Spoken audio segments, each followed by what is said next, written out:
Hare Krishna.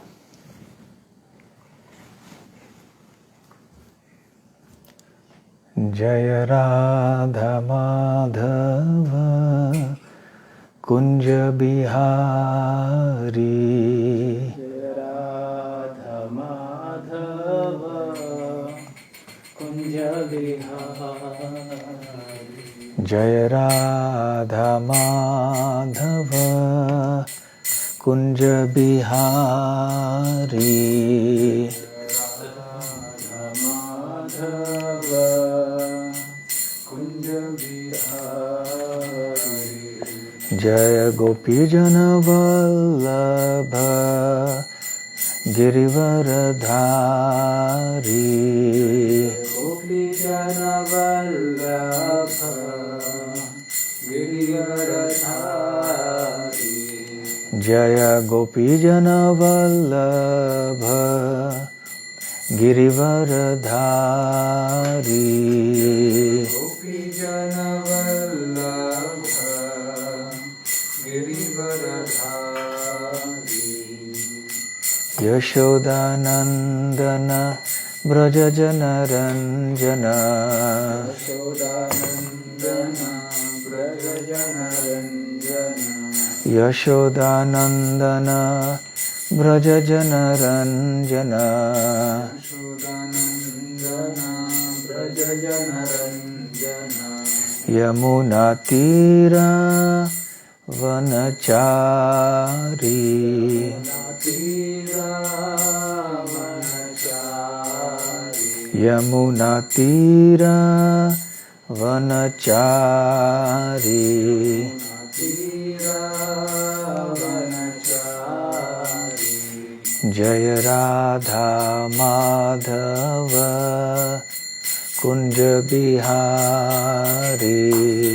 Radha Madhava Kunja Bihari. Jaya Shri Krishna Chaitanya Prabhu Nityananda Shri Advaita Gadadhar Shivasadi Gaura Bhakta Vrinda. Jaya Shri Krishna Chaitanya Prabhu Nityananda Shri Advaita Gadadhar Shivasadi Gaura Bhakta Vrinda. Hare Krishna, Krishna Krishna, Hare Hare, Hare Rama, Rama Rama, Hare Hare. Hare Krishna, Krishna Krishna, Hare Hare, Hare Rama, Rama Rama, Hare Hare. Hare Krishna, Krishna Krishna, Hare Hare, Hare Rama, Rama Rama, Hare Hare. Hare Krishna, Krishna Krishna, Hare Hare, Hare Rama, Rama Rama, Hare Hare. Jaya Radha Gokulananda Radhe. Radha Gokulananda Radhe. Jaya Gauranitai, Jaya Gauranitai, Jaya Gauranitai. Jaya Gauranitai, Jaya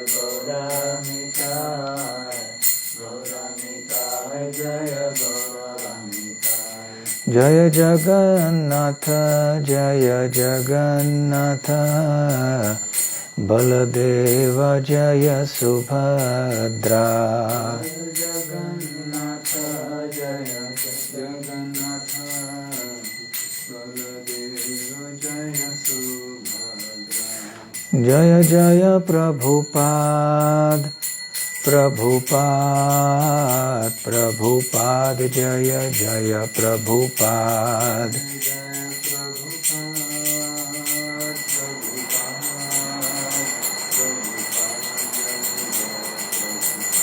Nitai गौर हरि बोल हरि बोल हरि बोल निताय गौर हरि बोल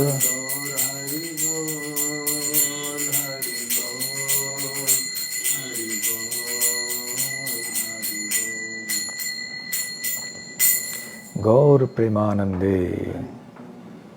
जय ओम विष्णुपाद परमहंस परिव्राजकाचार्य अष्टोत्तर शत his divine grace अभय चरणारविंद भक्ति वेदांत स्वामी श्रील प्रभुपाद की जय।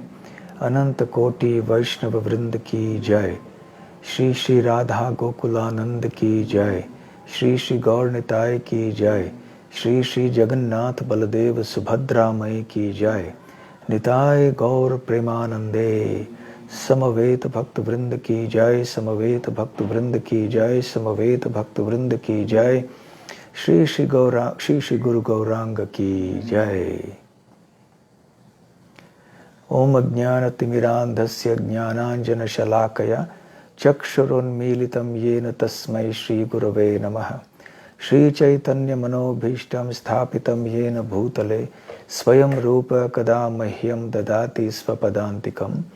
वन्देऽहं श्रीगुरुः श्रीयुतपदकमलं श्रीगुरून् वैष्णवांश्च श्रीरूपं साग्रजातं सहगण रघुनाथान्वितं तं सजीवं साद्वैतं सावधूतं परिजनसहितं कृष्ण चैतन्य देवं श्री राधा कृष्ण पादां सहगण ललिता श्री विशाखान्वितांश्च। नमो ओम विष्णुपादाय कृष्ण प्रेष्ठाय भूतले श्रीमते भक्ति वेदांत स्वामिन्निति नामिने। नमस्ते सारस्वते देवे गौरवाणी प्रचारिणे निर्विशेष शून्यवादी पाश्चात्य देशतारिणे। वाञ्छाकल्पतरुभ्यश्च कृपा सिन्धुभ्य एव च पतितानां पावनेभ्यो वैष्णवेभ्यो नमो नमः। जय श्री कृष्ण चैतन्य प्रभु नित्यानंद श्री अद्वैत गदाधर शिवासादि गौर भक्त वृंद। हरे कृष्ण कृष्ण कृष्ण हरे हरे हरे राम राम राम हरे हरे। हरे कृष्ण। श्री राधा गोकुलानंद मंदिर इस्कॉन की बेलगाम शाखा की ओर से आप सबको इस 5 दिवसीय कथा जो कि भीष्म पंचक के अवसर पर आयोजित की जा रही है आपका स्वागत है। हम श्री कृष्ण के 64 गुणों की चर्चा कर रहे हैं और कल तक 8वें गुण की चर्चा की थी। सत्य वाक्य या श्री कृष्ण सत्यवादी है। आज हम प्रारंभ करेंगे श्री कृष्ण के 9वें गुण से। प्रियम वदह अर्थात मधुर भाषी।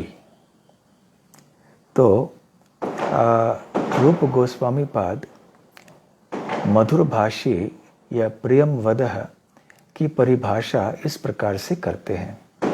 वो कहते हैं कि जो अपने शत्रु के साथ भी शत्रु को थोड़ा सांत्वना देने के लिए मधुर ढंग से बात कर सकता है वो है मधुर भाषी। हमसे जो निकट हैं या जिनसे हमारा विशेष कोई प्रेम का संबंध है उनके साथ मधुर बात करना ये तो स्वाभाविक है। जिनके प्रति हमारे मन में अनुकूल भाव है उनके प्रति तो हम अच्छा व्यवहार करते ही हैं। परंतु शत्रुओं के साथ मधुर भाषी होना ये आसान नहीं है। तो इसका उदाहरण जो रूप गोस्वामी देते हैं वो कालिया का है। हम सब ने कालिया दमन लीला कई बार सुनी है। तो भगवान श्री कृष्ण ने जब कालिया का दमन किया, जो कि यमुना ह्रद में निवास कर रहा था, तो कालिया ने आके फिर भगवान का शरण ग्रहण किया। वैसे कालिया एक बहुत जहरीला सांप था और उसका जहर, उसका विष इतना तेज था, इतना तीक्ष्ण था कि उससे वाफ निकल रहा था जल से, विष का वाफ। और उस जल के ऊपर से जो पंछियां, जो पक्षियां जो उड़ रही थी, वो भी उस वाफ के प्रभाव में आकर गिर पड़ती जल में और मर जाती। तो वहां कालिया अपने पत्नियों के साथ में निवास करता था। जब श्री कृष्ण अपने ग्वाल बालों के साथ और अपने गौओं के साथ वहां पर गए एक बार, और ग्वाल बालों ने और गौओं ने जल का पान किया, उनको पता नहीं था कि ये जल कितना विषैला है, और तुरंत वो गिर पड़े तट पे। तो श्री कृष्ण ने जब देखा तो वो पास वाले कदम वृक्ष के ऊपर आरूढ़ हुए, वहां से कूद पड़े जल में। और फिर कालिया वहां पर क्रोधित होकर सामने आया। कालिया ने बहुत प्रयास किया डसने के लिए और मारने के लिए श्री कृष्ण को, परंतु श्री कृष्ण तो चढ़ गए उनके फणों के ऊपर। पहले तो कालिया को श्री कृष्ण को तो कालिया ने पकड़ के रखा, और जब वहाँ ब्रजवासी माता यशोदा, नंद महाराज आदि सब पहुँचे और उन्होंने देखा कि क्या हो रहा है, तो वो बेहोश हो पड़े, उनके प्राण प्राय निकल गए। परंतु बलराम जानते थे श्री कृष्ण की शक्ति कितनी है। तो अंततः अपने भक्तों की पीड़ा देखकर श्री कृष्ण ने लेश मात्र अपनी शक्ति का प्रदर्शन किया, और फिर कालिया के चंगुल से फंसे, से मुक्त हुए, मुक्त कराया अपने आप को, और सीधे चढ़े उनके फणों के ऊपर और वहाँ पे नृत्य करने लगे। कभी एक फण पे, कभी दूसरे, कभी तीसरे। और इस तरह से देखने वाले को ऐसे लगता था कि उनके जो कदम है वो बहुत हल्के हैं, नाजुक हैं। एक नर्तक, एक बहुत ही दक्ष नर्तक जिस तरह से नृत्य करते हैं, वैसे श्री कृष्ण ने किया। और आखिर श्री कृष्ण है नटराज, नटवर। तो उन्होंने नृत्य किया, परंतु कालिया को भगवान श्री कृष्ण का हर एक कदम जो है वो वज्र के समान प्रतीत हुआ। और थोड़े समय के बाद कालिया ने हार मान ली, प्राण त्यागने का समय आया। तब कालिया की पत्नियां, जो कि श्री कृष्ण के भक्त थीं, वो सब आईं। उन्होंने क्षमा याचना की अपने पति की ओर से, और कहा कि कृपया आप हमारे पति को क्षमा कर दीजिए। तो श्री कृष्ण ने क्षमा कर दिया। तो जब ऐसे हुआ और कालिया आया वहाँ पे, तो श्री कृष्ण ने कालिया से ऐसे वचन कहे कि हे सांपों के राजा, यद्यपि मैंने तुम्हें इतना दर्द दिया है, परंतु मुझसे तुम असंतुष्ट नहीं होना, क्योंकि ये मेरा कर्तव्य था कि इन गायों की रक्षा करना। और ये गाय जो हैं देवों के द्वारा भी पूजित हैं। केवल मेरे गायों को बचाने के लिए मैं बाध्य हो गया था तुम्हारे साथ ऐसे व्यवहार करने में और तुम्हें यहां से बहिष्कृत करने में। तो कृपया बुरा नहीं मानना। तो श्री कृष्ण ने कालिया को वहां से बाहर कर दिया, कहा कि तुम यहां से निकल जाओ, परंतु अब कालिया को कोई खतरा नहीं था। कालिया तो भगवान के भक्त बन गए थे। और वैसे कालिया को एक ही डर था, वो है गरुड़ का। पर गरुड़ उस स्थान में नहीं आ सकते थे, क्योंकि सौभरी मुनि का श्राप जो था।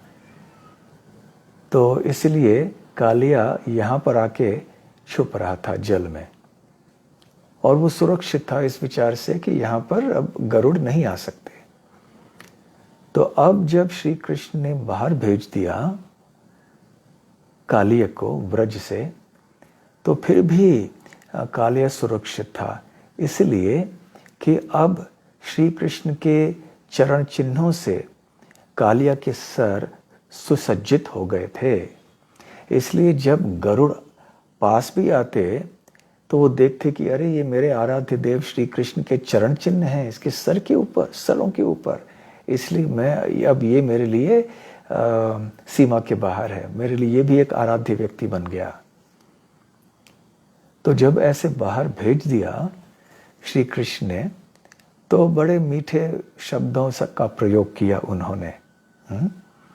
तो श्रील प्रभुपाद जी यहाँ कहते हैं कि श्री कृष्ण वहाँ पर उस समय कालिया दमन लीला के समय केवल 4 या 5 साल के थे, और बहुत ही एक बहुत कड़ा दंड दिया श्री कृष्ण ने कालिया को। और प्रभुपाद जी कहते हैं कि प्रत्यक्ष रूप से, व्यवहारिक रूप से श्री कृष्ण ने यह साबित कर दिया कि कैसे उनके लिए गाय कितने प्रिय हैं, और गायों की रक्षा करने के लिए वो कुछ भी कर सकते हैं। तो इसी तरह से जैसे श्री कृष्ण ने गायों की रक्षा की, श्रील प्रभुपाद जी कहते हैं हमें भी श्री कृष्ण के चरण कमलों में चलना चाहिए, हमें भी गायों की रक्षा करनी चाहिए। गाय जो है वो देवताओं के द्वारा भी पूजित हैं, श्री कृष्ण ने भी स्वयं उनकी पूजा की। प्रभुपाद जी यहाँ विशेष करके गोपाष्टमी और गोवर्धन पूजा, इन 2 उत्सवों का उल्लेख करते हैं। तो ये एक उदाहरण था प्रियम वदह कि कैसे श्री कृष्ण मधुर भाषी हैं। तो ये था 9वां गुण।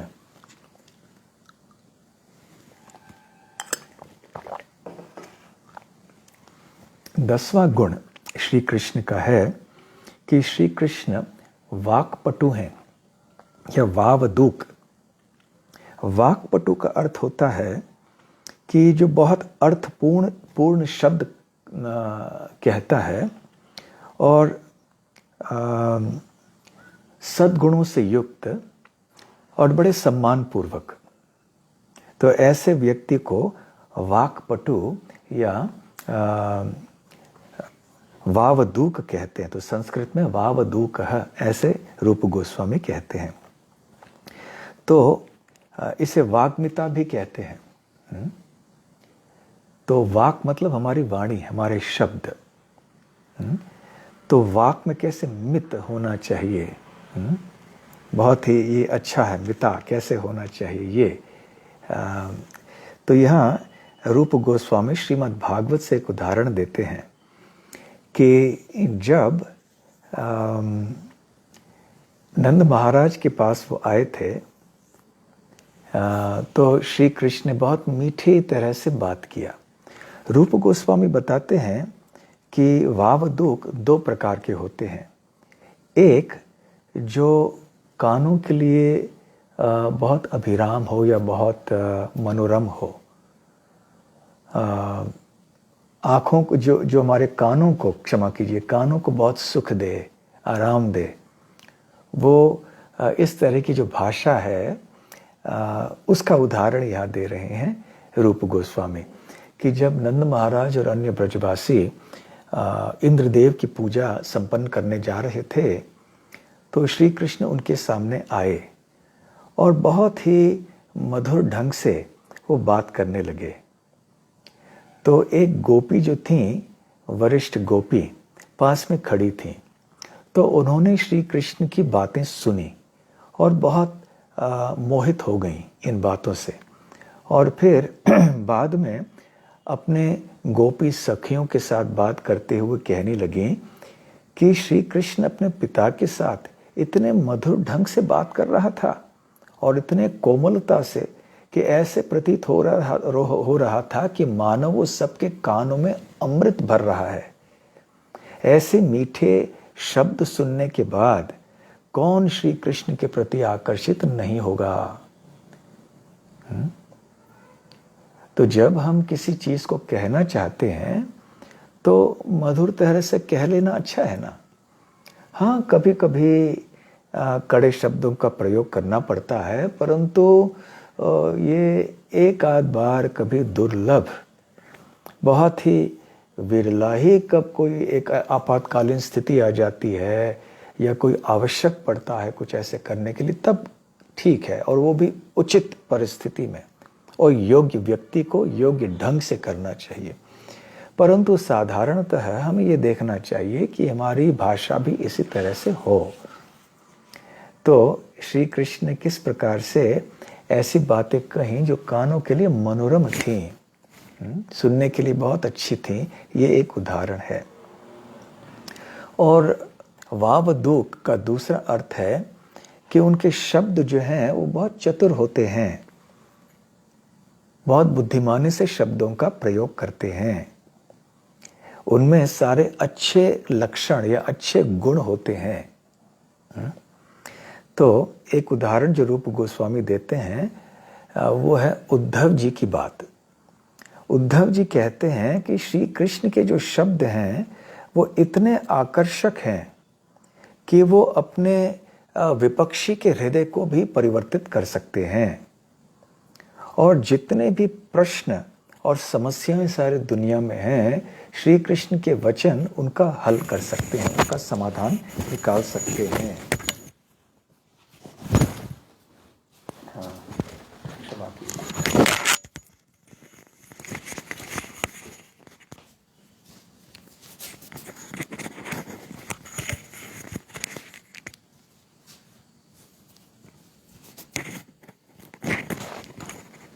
क्षमा कीजिए। तो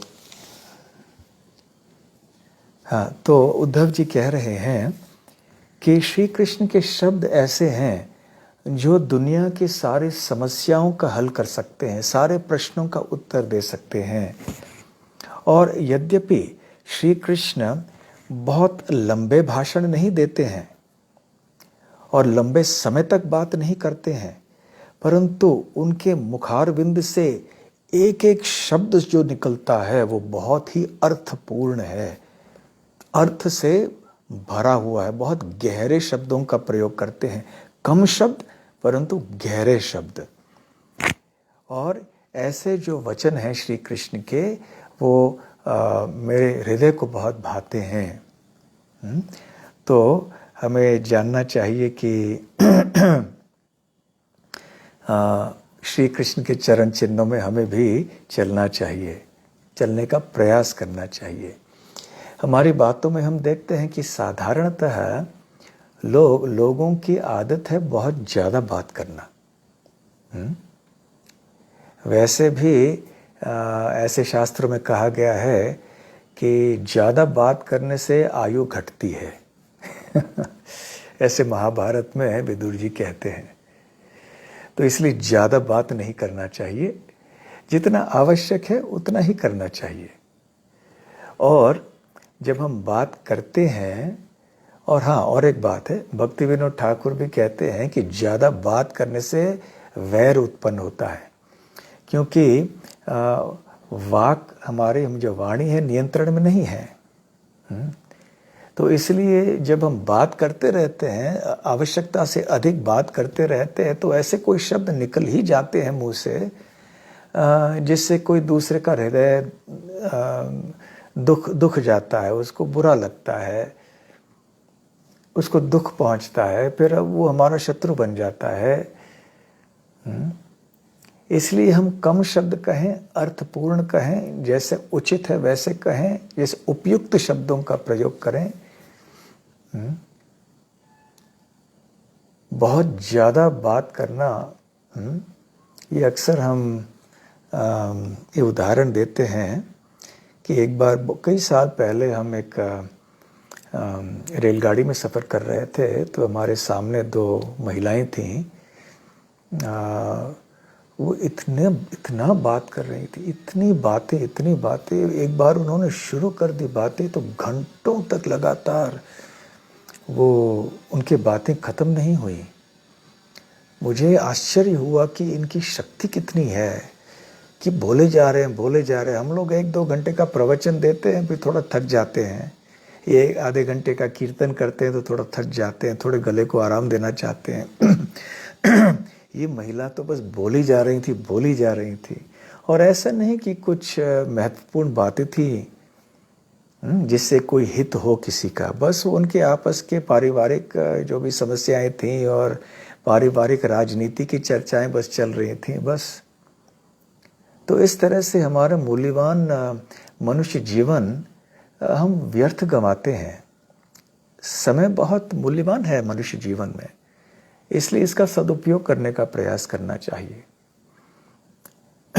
ऐसे रूप गोस्वामी भी कहते हैं उपदेशामृत में।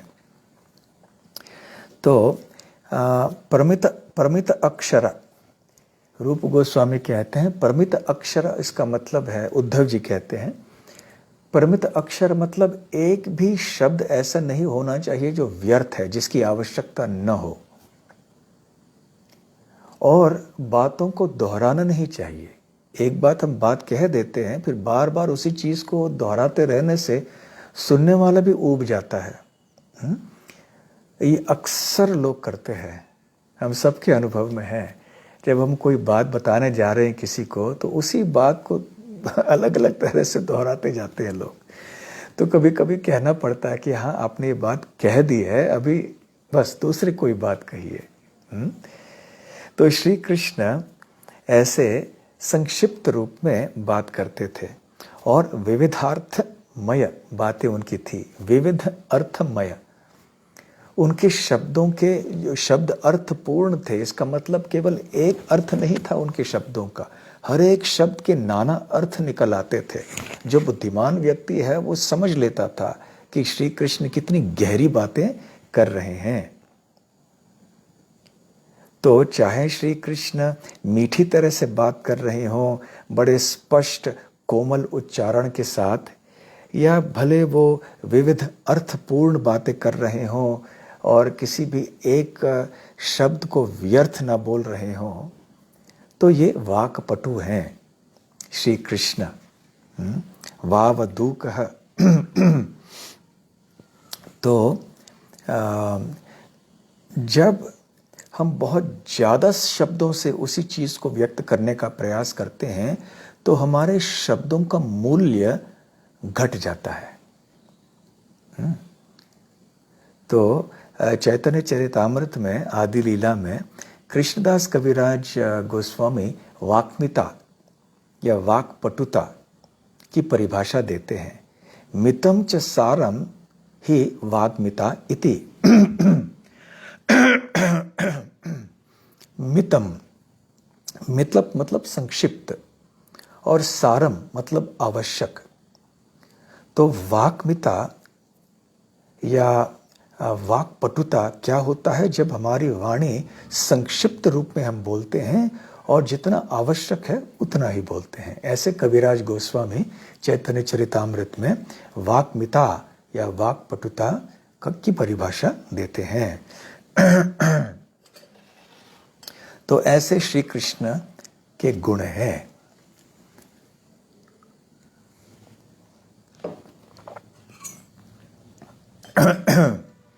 तो 11वां गुण श्री कृष्ण का है कि वो सुपंडित है। सुपंडित्य या सुपांडित्य संस्कृत में। तो श्रील रूप गोस्वामी कहते हैं कि पंडित शब्द, ये सुपंडित होना, इसका क्या मतलब है? वैसे 2 प्रकार के पांडित्य होते हैं। एक को बोलते हैं विद्वान, और दूसरे को कहते हैं नीतिज्ञ। तो विद्वान जो होता है, जिसको विविध विषयों का गहरा ज्ञान है, और नीतिज्ञ वो होता है, नीतिज्ञ वो होता है जो नीति के अनुसार व्यवहार करता है। तो दोनों गुण जब किसी में होते हैं तब वो वास्तव में सुपंडित कहलाता है। तो ये दोनों चीज़ें साथ में होनी चाहिए। तो विद्वान का उदाहरण श्रील रूप गोस्वामी देते हैं। बहुत सुंदर एक उपमा यहाँ पर रूप गोस्वामी दे रहे हैं, जिसका विस्तार से प्रभुपाद जी विश्लेषण कर रहे हैं।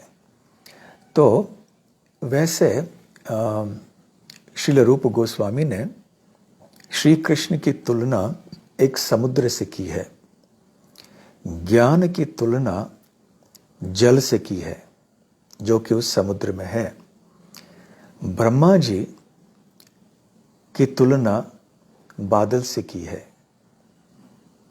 और फिर जो पर्वत है जिसके ऊपर फिर वो बादलों से वर्षा गिरती है, और फिर उस बादलों से उस पर्वत से फिर पानी बह के नदी के रूप में आता है, वो सांदीपनि मुनि है। और फिर वो जल, नदी का जल आगे चल के कहाँ मिलता है? समुद्र में ही मिल जाता है। तो समुद्र का जल जो है वो समुद्र से प्रारंभ होकर बादल में गया, बादल से फिर पहाड़ों पे गिरा, पहाड़ों से फिर वो नदी बन के बहते हुए ज़मीन के ऊपर से फिर समुद्र में आके मिल जाता है। तो उसी प्रकार से जैसे ये एक काल, ये जल का चक्र है, इसको जल चक्र कहते हैं। तो उसी प्रकार से एक ज्ञान चक्र भी है। ज्ञान के उद्गम श्री कृष्ण है। वेदैश्च सर्वैर अहम एव वेद्यः वेदांतकृत वेदविद एव चाहम।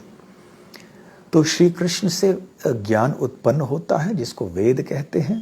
वेद को जानने वाले श्री कृष्ण हैं, और जो व्यक्ति वे कृष्ण को जानना चाहता है उसे ज्ञान प्राप्त करना चाहिए। श्री कृष्ण को जानना ही परम ज्ञान है। तो श्री कृष्ण वेदांत कृत है, वेदांत की रचना भी उन्होंने ही की है। तो हमें सब याद है कि जब श्री कृष्ण वृंदावन से मथुरा आए तो थोड़े समय के बाद उनके माता पिता देवकी और वसुदेव ने उनको मथुरा अवंती भेज दिया, क्योंकि वैसे वृंदावन में विशेष रूप से कोई शिक्षण प्राप्त नहीं की थी श्री कृष्ण ने। वो तो वहाँ एक ग्वाल बाल थे, तो उनका एक ही काम था, दिन भर गायों को जाके चराते थे, फिर शाम को लौट के आते थे, बस यही उनका काम था। तो इसलिए जब यहाँ मथुरा में आए, अब वो राजकुमार के रूप में रह रहे थे, ग्वाल बाल के रूप में नहीं। तो ये आवश्यक था कि कृष्ण और बलराम दोनों को उपयुक्त शिक्षण प्राप्त हो। तो सांदीपनि मुनि ये पौर्णमासी के सुपुत्र थे। पौर्णमासी तो ब्रज में रहती हैं, योग माया के विस्तार हैं। तो देवकी और वसुदेव ने फिर श्री कृष्ण और बलराम को अवंतीपुर भेजा। अवंती में फिर वो सांदीपनि मुनि के साथ में रहे, और बहुत जल्दी उन्होंने सब कुछ सीख लिया। 64 दिनों में 64 कलाएं आदि विषय सीख लिए। तो उन्होंने सांदीपनि मुनि को गुरु स्वीकार किया, और सांदीपनि मुनि से उन्होंने ज्ञान स्वीकार किया। वो कृष्ण जो संपूर्ण ज्ञान के उद्गम हैं और भंडार हैं, वो अब एक गुरु स्वीकार कर रहे हैं और सांदीपनि मुनि से ज्ञान ले रहे हैं। तो ठीक बादलों की तरह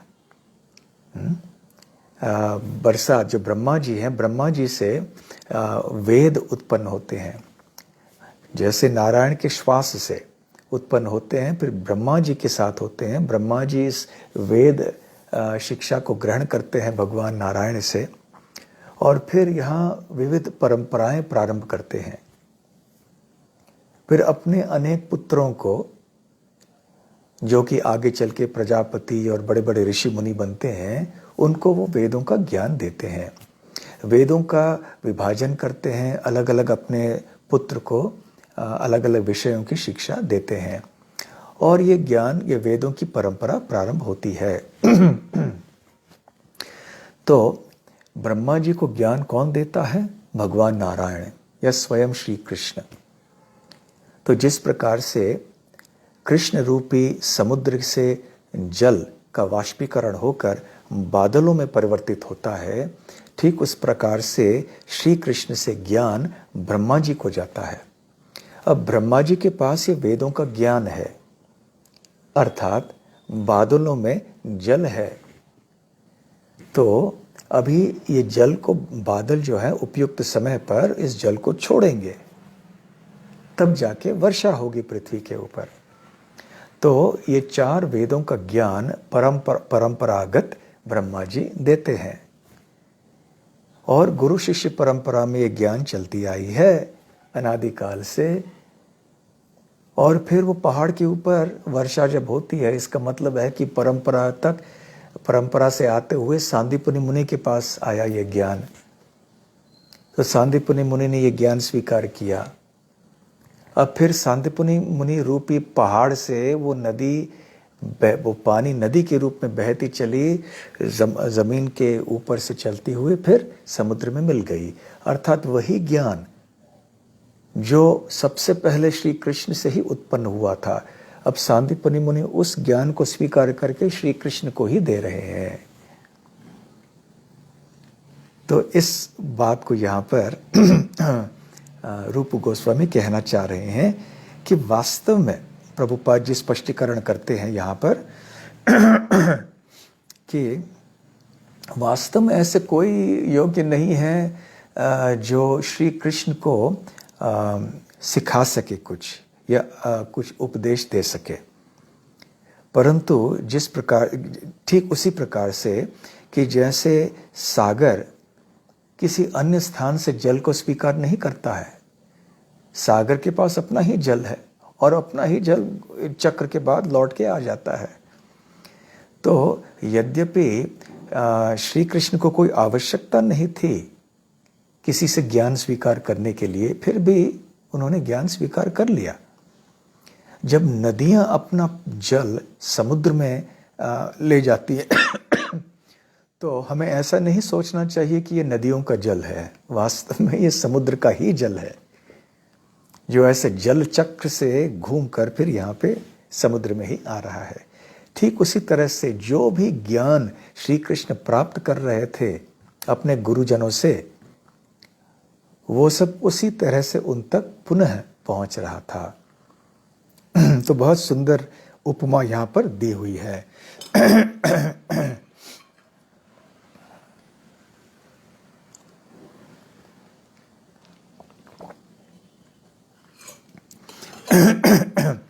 इसलिए श्री कृष्ण जो हैं सबसे बड़े विद्वान हैं, जिनको सारे विषयों का ज्ञान है। ऐसी कोई बात नहीं है जिसको श्री कृष्ण नहीं जानते हैं, इसलिए सर्वज्ञ है श्री कृष्ण। और दूसरा जो अर्थ है, दूसरा उदाहरण इसी विद्वान का वो ये है कि सिद्ध लोक के निवासी वो एक श्लोक कह रहे हैं। सिद्ध लोक वो लोक है इस भौतिक जगत में जिसमें कि जो भी वहाँ के निवासी हैं, जो वहाँ जन्म लेते हैं, जन्म से ही विभिन्न प्रकार के सिद्धियों से युक्त होते हैं। जो योग की सिद्धियाँ होती हैं ना, अपने आप को बहुत छोटा करना, बड़ा करना, भारी करना, हल्का करना, किसी भी दूर स्थित वस्तु को प्राप्त करना, एक जगह बैठे हुए किसी के अन्यों के शरीर में प्रवेश करना, सब बहुत सी चीज़ें हैं। तो ये सब जन्म से ही इनको प्राप्त होते हैं, इसलिए उनको सिद्ध लोक कहते हैं। तो सिद्ध लोक और चारण लोक के जो निवासी हैं वो श्री कृष्ण के चरण कमलों में प्रार्थना कर रहे हैं। वो कहते हैं कि हे कृष्ण, जो शिक्षा विद्या की देवी हैं, जो कि 14 प्रकार के शिक्षा विषयक आभूषणों से सुसज्जित हैं वो आपकी सेवा करना चाहती हैं और आपकी सेवा का अवसर प्राप्त करने से वो अभी बहुत प्रसन्न हैं। तो इस श्लोक में जो सिद्ध लोक और चारण लोक के निवासी हैं वो विद्या की देवी की तुलना एक वधु से करते हैं जिसके 14 शाखाएं होती हैं। यहाँ प्रभुपाद जी भी 14 शाखाओं की बातें करते हैं। तो विद्या के 14 शाखाएं या अंग कौन से हैं? पहले है 4 वेद, ऋक् साम अथर्व यजुर। फिर है 6 अंग, शिक्षा, कल्प, व्याकरण, छंद और निरुक्त। उसके बाद है मीमांसा, उत्तर और पूर्व मतलब कर्म ज्ञान। फिर है न्याय शास्त्र जो षड दर्शन है, उनके भी जो सहायक हैं वो तरह तरह के पुराण हैं। फिर धर्मशास्त्र हैं और फिर पुराण। तो इस तरह से ये 14 अंग हैं या भाग हैं विद्या के। तो विद्या देवी जो इन 14 अलंकारों से सुशोभित हैं उनको अभी मौका मिल गया, क्योंकि उन्हें पता चला कि अभी आप उनका संग प्राप्त करना चाहते हैं, अर्थात आप विद्या प्राप्त करना चाहते हैं। और वो बहुत प्रसन्न हैं क्योंकि उन्हें आपकी सेवा करने का मौका मिल गया।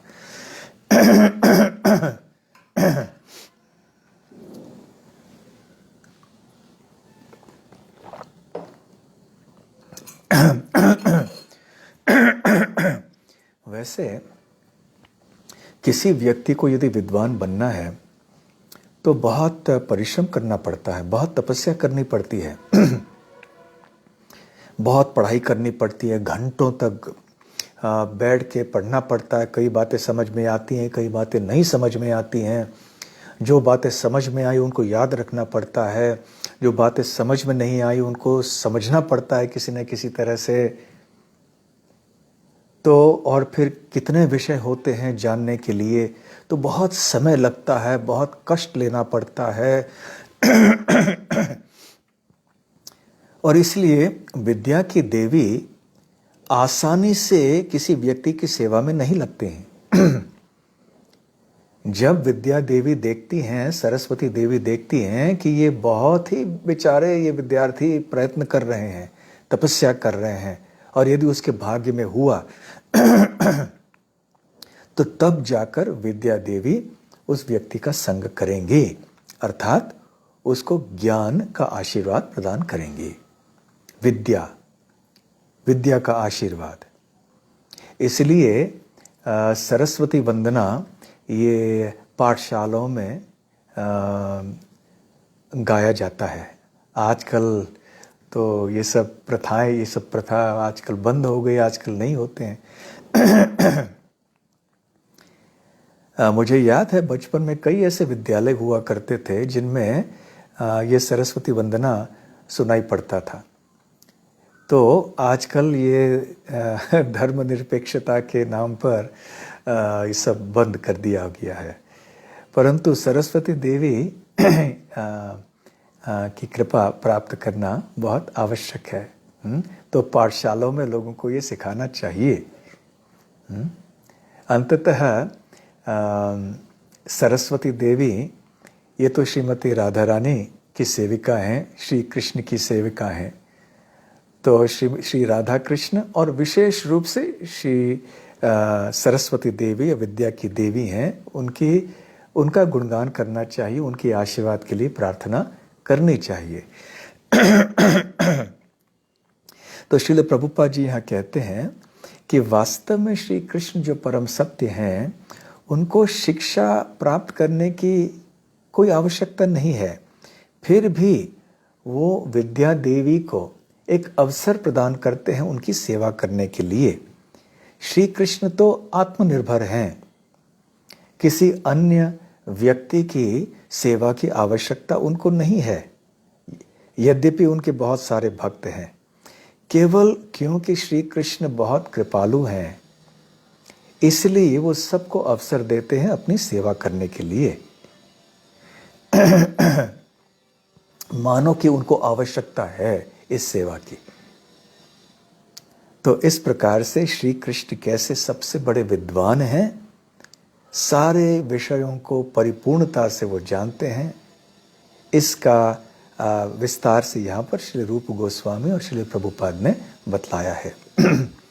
तो सुपंडित होने का दूसरा अर्थ ये है, या दूसरा भाग इसका है कि नीतिज्ञ, नैतिकता से युक्त होना चाहिए कोई व्यक्ति।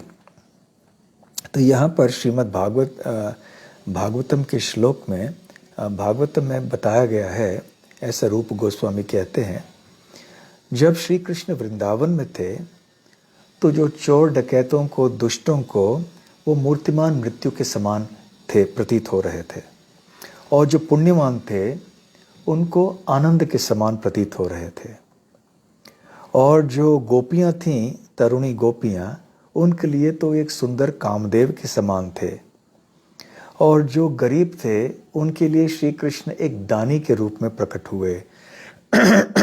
अपने मित्रों के लिए वो उत्फुल्लकारी चांद, एक पूर्णिमा के चांद के समान थे, और जो उनके विपक्षी थे उनके लिए वो एक ब्रह्मांड के विनाश के समय, प्रलय के समय जो शिवजी के से अग्नि उत्पन्न होती है ना, तो उस अग्नि के समान थे। तो प्रभुपाद जी यहाँ कहते हैं कि क्योंकि वो दुष्टों के लिए मृत्यु के समान है, इसका मतलब ये नहीं है कि श्री कृष्ण अनैतिक हैं। ये यथा माम प्रपद्यन्ते तांस तथैव भजाम्यहम्। जो जिस प्रकार से श्री कृष्ण के साथ व्यवहार करना चाहता है, श्री कृष्ण भी उसी प्रकार से व्यवहार करते हैं, उस व्यक्ति की इच्छा पूर्ण करते हैं। तो हमें ऐसे नहीं सोचना चाहिए कि क्योंकि श्री कृष्ण दुष्टों के लिए मृत्यु के रूप में आते हैं, इसलिए श्री कृष्ण करुणामय नहीं हैं। वो हैं, परंतु मृत्यु के रूप में आना ये नैतिकता का एक प्रदर्शन है।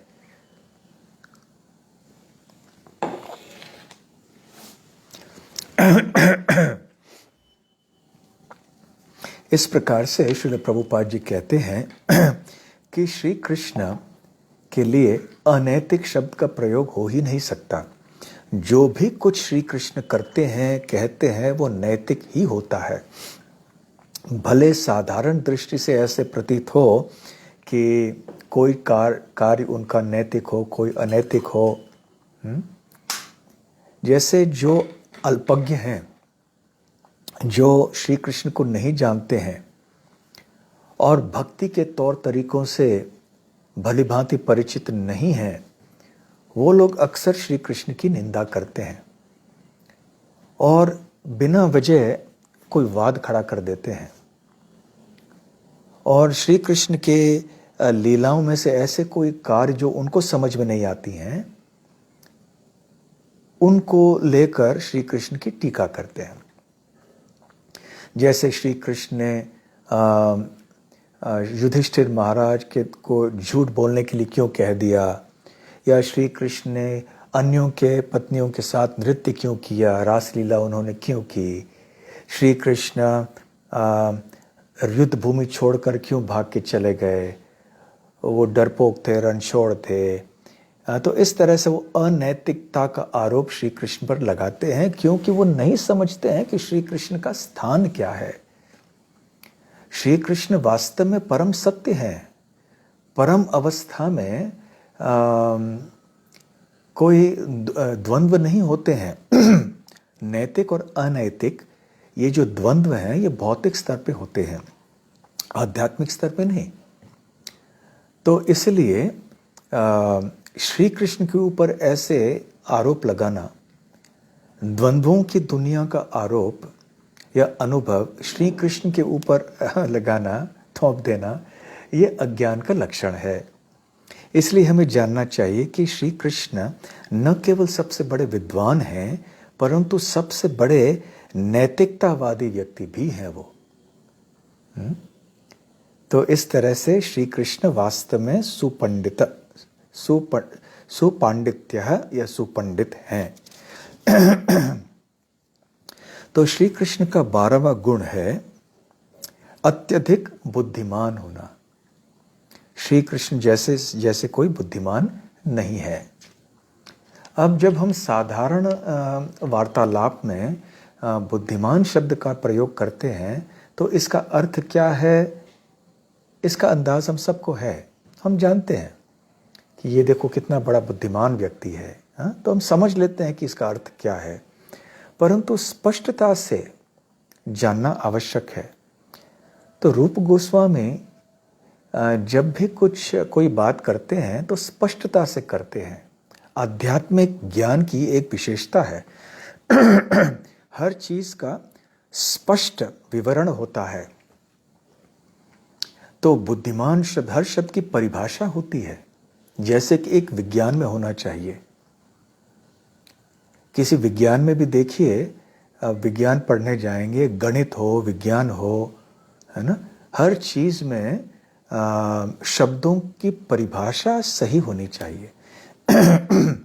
जो वकील हैं और न्यायाधीश हैं वो तो जानते ही हैं कि जो न्याय की किताबें होती हैं कितने विस्तार में कई ऐसे पन्ने होते हैं जो केवल परिभाषाओं में चली जाती हैं कि इस शब्द का अर्थ क्या है, कितने अर्थ होते हैं इस शब्द के।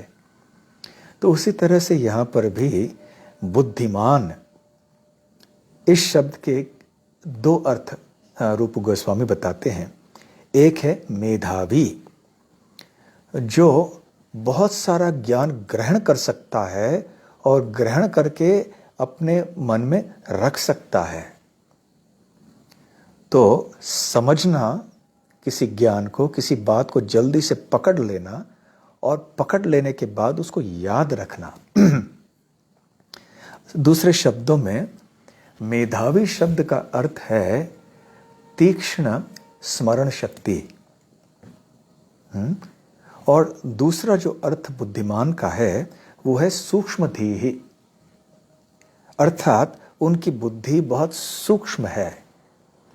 दूसरे शब्दों में जो उत्तम विवेक शक्ति से युक्त हैं, बहुत बुद्धिमान व्यक्ति के लोग जो होते हैं। तो ये 2 अर्थ होते हैं बुद्धिमान के। यदि किसी को वास्तव में बुद्धिमान कहना है तो उसके अंदर ये दोनों लक्षण दिखाई पड़ने चाहिए। श्री कृष्ण के अंदर ये दोनों लक्षण दिखाई पड़ते हैं पूर्णतया। तो पहला उदाहरण जो रूप गोस्वामी देते हैं वो है मेधावी का, कि श्री कृष्ण कैसे मेधावी हैं, कैसे उनकी स्मरण शक्ति बहुत ही तीक्ष्ण है। पुनः सांदीपनि मुनि के गुरुकुल में अवंतीपुर में जाके जैसे श्री कृष्ण ने सब कुछ बहुत जल्दी सीख लिया, इसका उल्लेख रूप गोस्वामी करते हैं।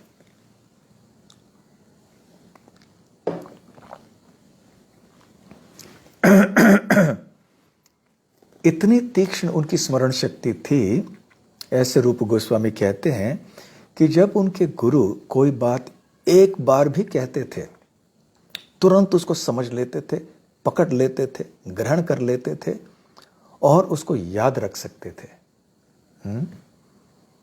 वैसे ये विरला ही ऐसे कोई व्यक्ति मिलते हैं जिनको जाति स्मरण कहते हैं, जो सब कुछ याद कर सकते हैं। ऐसे भी कई लोग होते हैं। प्रभुपाद जी ने एक बार उदाहरण दिया था कि अंग्रेज़ों के समय की बात है कि एक अंग्रेज़ व्यक्ति ने किसी व्यक्ति को कुछ भला बुरा कहा, तो उस व्यक्ति ने अदालत में कुछ कार्रवाई की। तो एक तीसरा व्यक्ति वहाँ बैठा हुआ था जो कि भारतीय था और उसको अंग्रेज़ी बिल्कुल नहीं आती थी। तो जब अदालत में उसे बुलाया गया एक साक्षी के रूप में, तो न्यायाधीश ने उस व्यक्ति से पूछा कि क्या आपने इस व्यक्ति को क्या कहा वो सुना? तो उन्होंने कहा हाँ सुना तो सही। तो उन्होंने पूछा क्या कहा? तो उन्होंने ठीक वैसे ही दोहराई उस बात को, जबकि वो बात अंग्रेजी में की गई थी और इस व्यक्ति को बिल्कुल अंग्रेजी नहीं आती थी। तो ये बड़े आश्चर्य की बात है।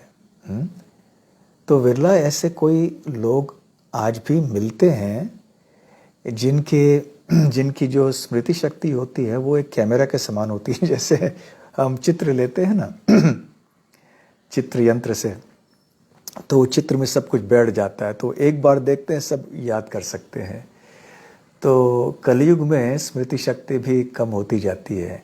शारीरिक बल, मानसिक बल, आर्थिक बल, स्मरण शक्ति, सारी चीज़ें कम होने लगती हैं। पूर्व युगों में सारे लोग इतने बुद्धिमान थे, उनकी स्मरण शक्ति इतनी तेज होती थी कि वो गुरु से श्लोकों को सुनते थे, ज्ञान सुनते थे, उनको याद रख सकते थे। इसलिए कागज़ की आवश्यकता नहीं होती थी, लिपि की कोई आवश्यकता नहीं होती थी, लिखित रूप में कुछ करने की आवश्यकता होती ही नहीं थी। सब कुछ केवल बोलने पे चलता था। तो सतयुग, त्रेता युग आदि में ऐसे हुआ करता था। तो श्री कृष्ण तो परिपूर्ण है इस बारे में। तो एक बार केवल सुन के उन्होंने सारी चीज़ों को तुरंत सीख लिया। तो श्रील प्रभुपाद जी यहाँ कहते हैं कि श्री कृष्ण सांदीपनि मुनि के आश्रम में शिक्षा प्राप्त करने के लिए क्यों गए?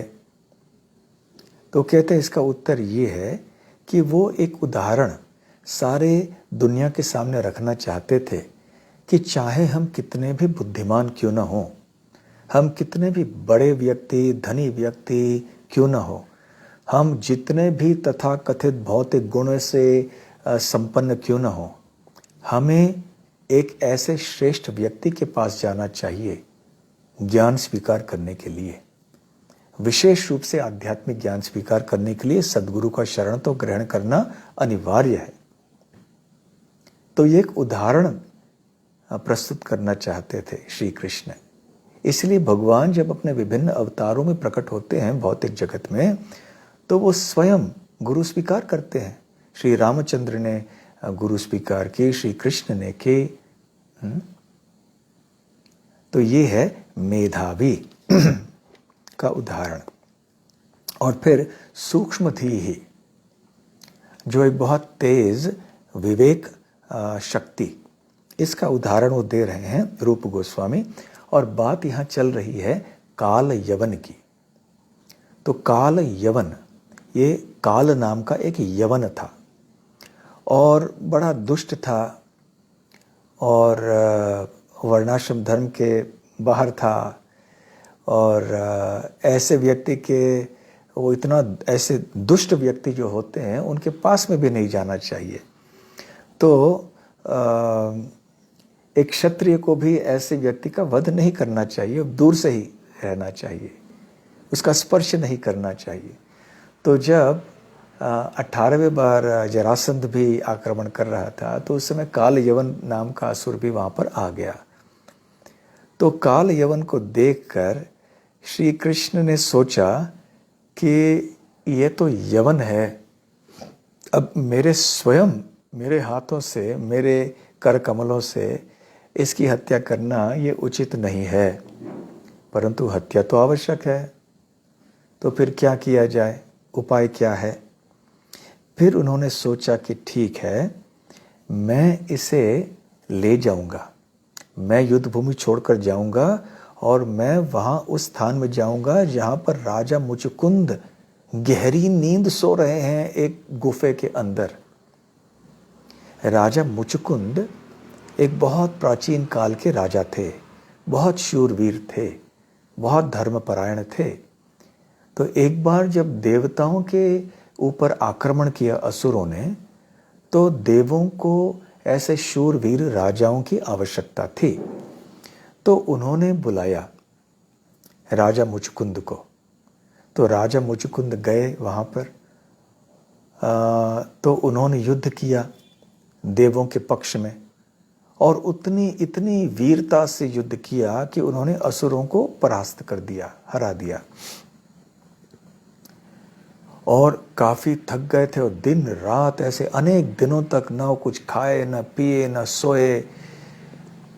और जब युद्ध समाप्त हो गया और देवगण विजयी हो गए, तो देवों ने, और विशेष रूप से कार्तिकेय जो शिव जी के पुत्र हैं, जो कि स्कंद के नाम से भी जाने जाते हैं और जो देवताओं के सेनापति हैं, वो बहुत प्रसन्न हुए राजा मुचकुंद के ऊपर। और उन्होंने पूछा राजा से कि हम क्या वरदान आपको दे सकते हैं, क्या इच्छा है आपकी। तो उस समय राजा मुचकुंद इतने थके हुए थे और इतनी नींद आई थी उनको, क्योंकि इतने लंबे समय तक वो सोए नहीं थे, युद्ध किए जा रहे थे। तो उनके मन में एक ही विचार आया कि मुझे बस सोने दीजिए, और मेरी और कोई इच्छा नहीं है।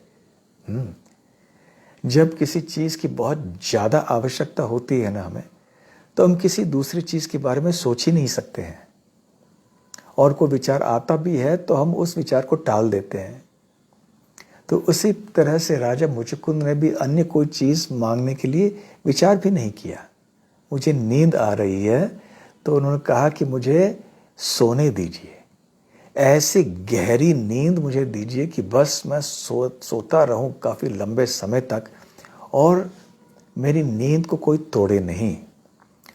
और यदि कोई ऐसे करे तो फिर जब मैं उसको देखूंगा, मेरी आंखें खुल जाएंगी, तो उसका शरीर भस्म हो जाना चाहिए।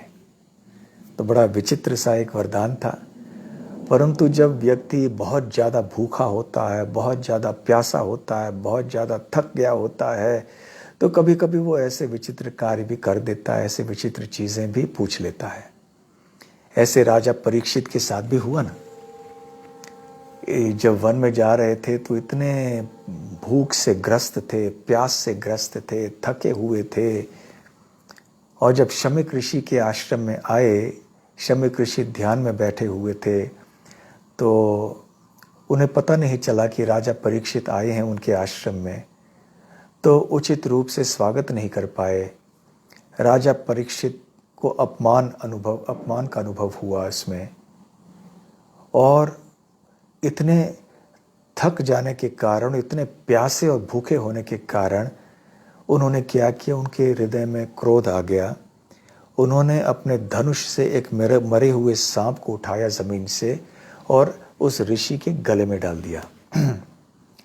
अब साधारण अवस्था में कभी भी राजा परीक्षित ऐसे नहीं कर सकते थे, परंतु साधारण दृष्टि से भी देखा जाए तो कितना भी बड़ा भक्त क्यों न हो, जब ऐसे कोई परिस्थिति आ जाती है जो एक आपातकालीन स्थिति है, तो कभी कभी भक्त भी ऐसे कुछ कर देता है या कह देता है। ऐसे हो जाता है कभी कभी। आध्यात्मिक दृष्टि से देखा जाए तो परीक्षित महाराज का ये कार्य भगवान की इच्छा के अनुसार हो रहा था, क्योंकि भगवान चाहते थे कि शुकदेव गोस्वामी अब राजा परीक्षित को श्रीमद् भागवत कहें। तो खैर, ठीक उसी तरह से मुचुकुंद राजा ने भी ऐसे वरदान मांग लिया। अब श्री कृष्ण तो सर्वज्ञ हैं, इसलिए वो जानते थे कि राजा मुचुकुंद उस पहाड़ के गुफे में सो रहे हैं। तो अब उनको दोनों चीज़ें करनी थी। तो उन्होंने क्या कि एक चीज़ थी कि इस काल यवन की हत्या करनी है। दूसरी बात, उनको स्वयं स्पर्श नहीं करना था इस दुष्ट व्यक्ति का। तो वो चलते चलते चलते चले गए, काल यवन उनका पीछा करते करते गए और श्री कृष्ण उस गुफे के अंदर चले गए। और गुफे में अंधकार था, तो वो सीधे गुफे के अंदर जाके रह गए। जब ये काल यवन श्री कृष्ण का पीछा करते हुए आया, गुफे के अंदर प्रवेश किया उसने, तो अंधकार के कारण किसी को देख नहीं पाया। फिर जब थोड़े बहुत प्रकाश बाहर से आ रहा था, उससे आदी हो गए उनकी आंखें, तो देखा कि यहाँ कोई सो रहा है जमीन के ऊपर। तो काल यवन को लगा कि ये श्री कृष्ण ये है जो चल चल के दौड़ते दौड़ते जाकर थक गए होंगे, अब यहाँ सो रहे हैं। तो बड़े ताकत लगाकर काल यवन ने लात मार दी राजा मुचुकुंद को। राजा को श्री कृष्ण समझकर राजा मुचुकुंद अपने गहरी नींद से जागे, और जैसे ही देखा कि कौन है ये व्यक्ति जिसने मुझे नींद से जगाया है, तो सामने काल यवन दिखे, और काल यवन को अपने दृष्टि से ही भस्म कर दिया। तो दूसरे शब्दों में यहाँ पर श्री कृष्ण की विवेक शक्ति इतनी सूक्ष्म थी कि वो जान सके कि क्या करना चाहिए, किस तरह से कार्य करना चाहिए। तो ऐसे सूक्ष्म निर्णय लेने के लिए सक्षम थे श्री कृष्ण। तो ये है श्री कृष्ण के बुद्धिमान होने के दो उदाहरण। 13वां लक्षण जो है श्री कृष्ण गुण जो है वो है प्रतिभावान है श्री, या प्रतिभाशाली है श्री कृष्ण। प्रतिभान्वितः संस्कृत में रूप गोस्वामी कहते हैं, जो प्रतिभा से युक्त हैं। तो प्रतिभा ये क्या चीज है, ये क्या गुण है? श्रील रूप गोस्वामी परिभाषा देते हैं इस शब्द का, प्रतिभा शब्द का।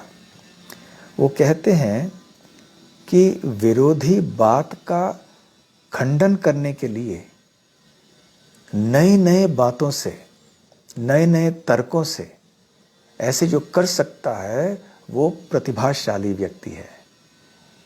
इस गुण को प्रतिभा कहते हैं। तो इस संदर्भ में श्रील रूप गोस्वामी अपने ही पद्यावली से एक लीला बतलाते हैं कि प्रभुपाद जी यहाँ कहते हैं कि वास, ये जो संस्कृत शब्द है, इसके अनेक अर्थ होते हैं, उसमें से 3 प्रमुख हैं। एक शब्द है निवास स्थान, रहने का स्थान। दूसरा शब्द है वस्त्र, और तीसरा अर्थ है सुगंध। अब श्रीमती राधा रानी एक बार श्री कृष्ण से वार्तालाप कर रही थी, तो उस समय श्रीमती राधा रानी ने वास शब्द का प्रयोग किया। श्रीमती राधा रानी का उद्देश्य था कि वास का मतलब यहाँ पर वस्त्र होना चाहिए, परंतु श्री कृष्ण ने जानबूझकर इस वास शब्द का प्रयोग वस्त्र न लेकर उसे निवास स्थान लिया। तो जब श्रीमती राधा रानी ने श्री कृष्ण से पूछा कि आपके वस्त्र कहाँ है, तो श्री कृष्ण ने कहा कि मेरा निवास स्थान तो आपके कमल नयनों में है। तो फिर श्रीमती राधा रानी ने कहा कि मैंने आपके वास अर्थात आपके रहने के स्थान के बारे में नहीं पूछा, मैंने आपके वास अर्थात आपके वस्त्रों के बारे में पूछा। तो इस बार श्री कृष्ण ने वास शब्द का अर्थ सुगंध के रूप में लिया, और उन्होंने कहा कि मैंने ये सुगंध को स्वीकार किया है केवल आपके सानिध्य में रहने के लिए। तो इस तरह से श्री कृष्ण प्रतिभाशाली थे। कैसे कैसे अलग अलग तर्क रख सकते थे। और एक उदाहरण श्रील रूप गोस्वामी देते हैं। राधा रानी श्री कृष्ण से पूछ रही थी कि आपने रात कहाँ बिताई। यामिन याम उषितः, उषितः मतलब बिताया, और यामिन याम मतलब रात। यामिनी, यामिनी ये रात, संस्कृत में रात है। तो यामिन याम उषितः, तो रात कहाँ बिताई आपने। तो श्री कृष्ण ने शब्दों को थोड़ा अलग से जोड़ दिया। तो उन्होंने यामिन याम के बजाय यामिन या शब्द लिया, और जो म है उसको उषितः से जोड़ दिया। तो उन्होंने अर्थ इस प्रकार से लिया, यामिन या मुषितः। इसका अर्थ है कि रात के द्वारा अपहरण किया जाना। मुष्टः मतलब अपहरण कर लेना। तो श्री कृष्ण ने कहा कि मैं रात के द्वारा कैसे अपहरण किया जा सकता हूं, ये तो संभव नहीं है। तो इस प्रकार से श्री कृष्ण के ऐसे प्रतिभाशाली शब्दों से सारे गोपियां वहां पर बहुत ही प्रसन्न हो गईं। और फिर 14वां जो गुण है श्री कृष्ण का, वो है विदग्ध। रूप गोस्वामी कहते हैं कि जिसका मन 64 कलाओं में मग्न है वो विदग्ध कहलाता है। 64 कलाओं में से जैसे नृत्य करना, गीत गाना इत्यादि। इन 64 कलाओं का वर्णन श्रीमद् भागवत में भी है, जहाँ पर जिन कलाओं को श्री कृष्ण सांदीपनि मुनि के आश्रम में सीख लिए थे, वो उसमें से ये 64 गुण हैं। तो प्रभुपाद जी यहाँ कहते हैं कि जो व्यक्ति बहुत ही कलात्मक ढंग से बात कर सकता है और अपने आप वस्त्रों को धारण कर सकता है, उसे विदग्ध कहते हैं। और ये लक्षण श्री कृष्ण के अंदर दिखाई पड़ रहा था। कैसे? एक बार श्रीमती राधा रानी अपने एक सखी से बात कर रही थी। तो श्रीमती राधा रानी ने कहा कि हे सखी, देखो कितने अच्छे ढंग से श्री कृष्ण ने गीत की रचना की है और वो नृत्य भी कर रहे हैं और कितने हंसाने वाले बातें भी कह रहे हैं। वो अपने बांसुर भी बजा रहे हैं और कितने सुंदर फूल मालाओं को उन्होंने धारण किया है और कितने मोहक ढंग से उन्होंने अपने आप को वस्त्रों से अलंकृत किया है। मानो कि उन्होंने शतरंज में अनेक विपक्षियों को हरा दिया है। और वो निवास करते हैं, कहाँ पर निवास करते हैं? वो कलाकारिता के सर्वोच्च शिखर पर निवास करते हैं। इस तरह से श्री कृष्ण कैसे विदग्ध हैं, वो श्रीमती राधा रानी वर्णन कर रही हैं। श्रील रूप गोस्वामी ने और एक ग्रंथ लिखा है जिसका नाम है विदग्ध माधव, और एक ग्रंथ है ललित माधव। श्री कृष्ण ललित भी हैं और विदग्ध भी हैं। तो ऐसे विदग्ध माधव ये गौड़ी संप्रदाय में एक प्रसिद्ध ग्रंथ है। और फिर 15वां गुण जो है वो है कि श्री कृष्ण चतुर हैं। तो चतुर शब्द की परिभाषा क्या है? कि जो एक ही समय अनेक समस्याओं का समाधान कर सके या हल निकाल सके, वो चतुर कहलाता है। जो अनेक प्रकार के कार्यों को एक साथ संपन्न कर सकता है, वो भी चतुर कहलाता है। तो इस संदर्भ में श्रील रूप गोस्वामी कहते हैं कि एक गोपी ने कहा कि हे सखियों, जरा देखना श्री कृष्ण के चतुर कार्यों को। उसने कितने सुंदर गीतों की रचना की है ग्वाल बालों के बारे में, और किस तरह से वो गायों को प्रसन्न कर रहे हैं। केवल अपने आँखों के द्वारा वो हम सब गोपियों को प्रसन्न कर रहे हैं, और साथ साथ में अरिष्टासुर जैसे बड़े बड़े असुरों के साथ भी लड़ रहे हैं और उनका वध कर रहे हैं। तो अलग अलग प्राणियों के साथ में वो अलग अलग तरह से बर्ताव करते हैं। तो एक ही साथ सबको प्रसन्न करने की जो क्षमता है और अनेक समस्याओं का समाधान एक साथ करने की जो क्षमता है, वो बहुत ही चतुर व्यक्ति में हो सकते हैं, साधारण व्यक्तियों में नहीं। कभी कभी हम अनेक समस्याओं की बात तो दूर रही, एक समस्या से इतने परेशान हो जाते हैं कि उसका भी हल नहीं निकाल सकते हैं। तो अनेक दूसरी समस्या भी आ गई तो और भी मुसीबत हो जाती है।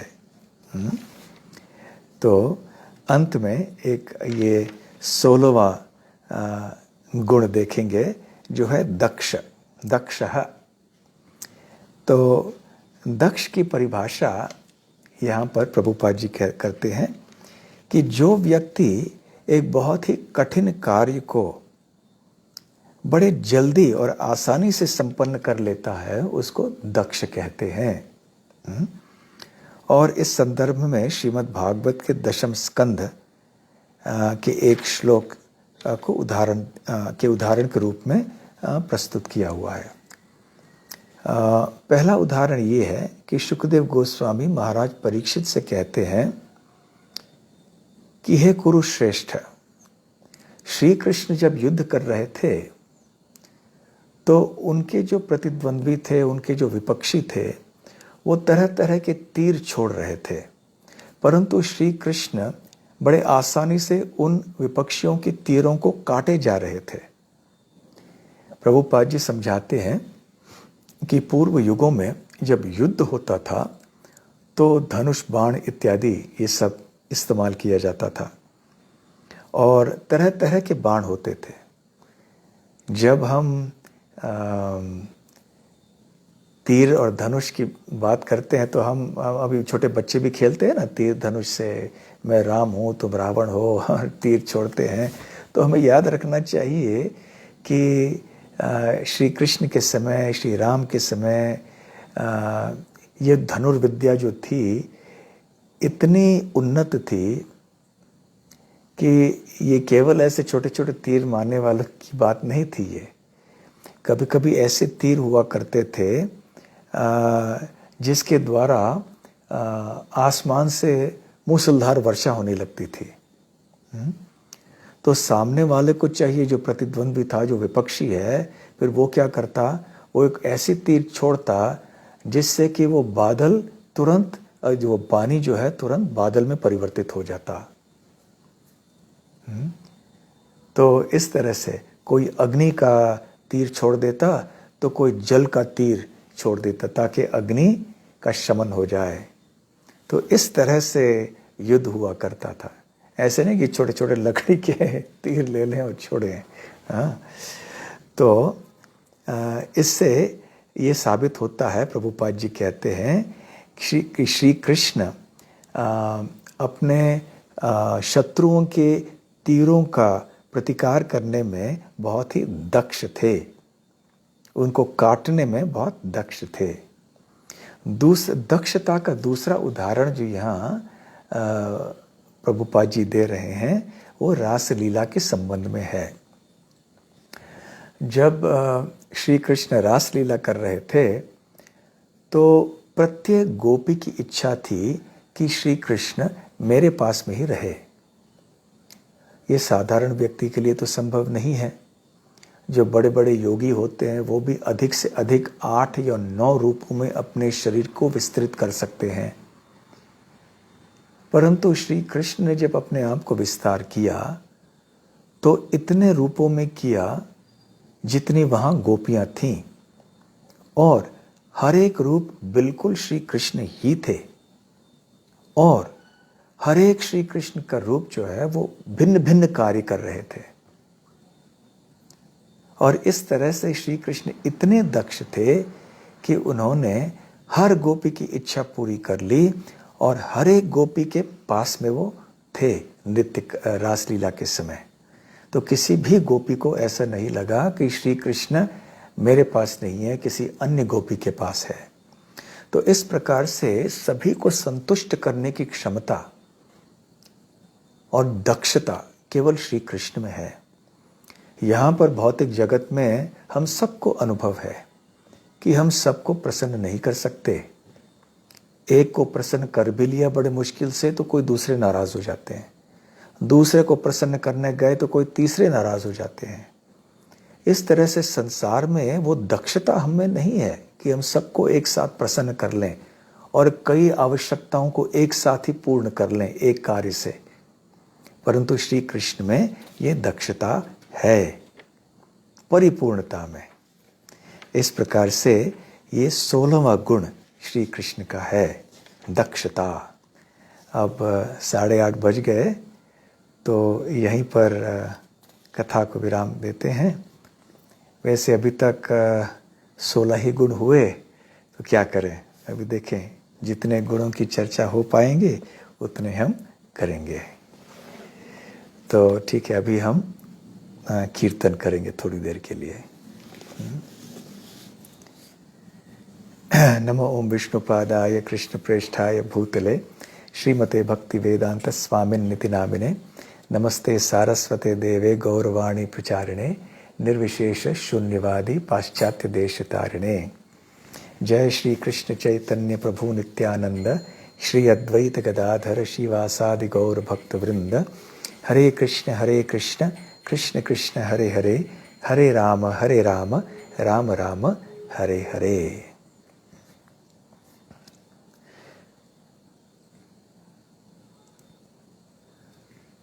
हरे कृष्ण कृष्ण कृष्ण हरे हरे, हरे Ram Ram Ram Hare Hare.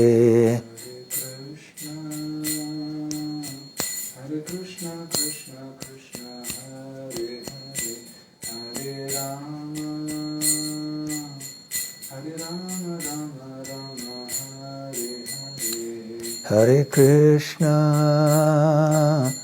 Hare Krishna, Krishna Krishna, Hare Hare, Hare Rama, Rama Rama, Hare Hare. Hare Krishna, Krishna Krishna, Hare Hare,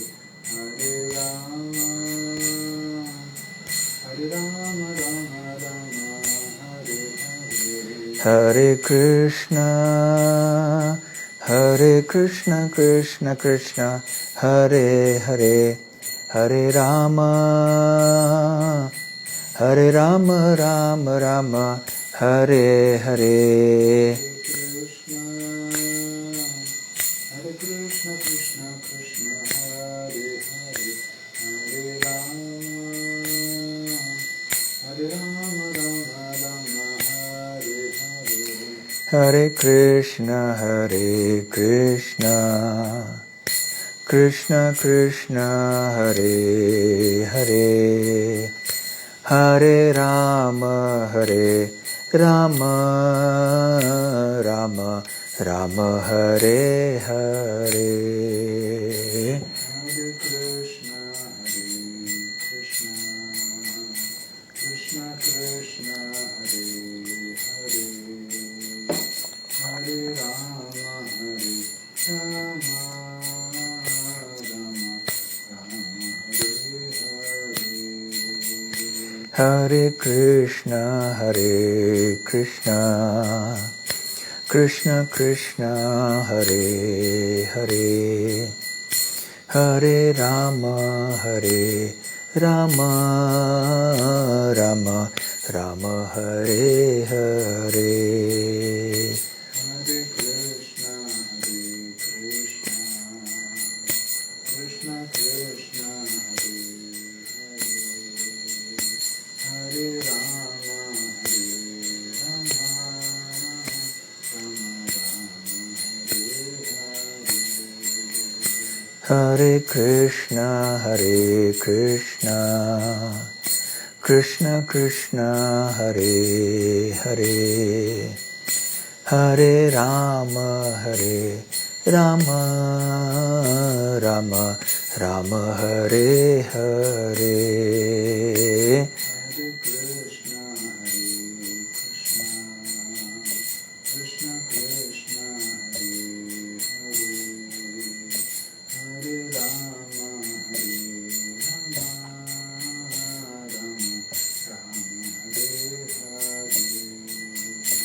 Jaya Radha Gokulananda, Radha Gokulananda Radhe. Radha Gokulananda, Radha Gokulananda Radhe.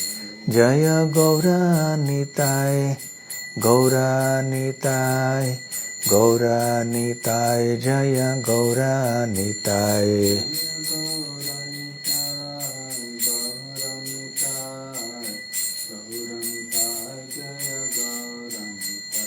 Jaya Jagannatha, Jaya Jagannatha, Jaya Baldev जय सुभद्रा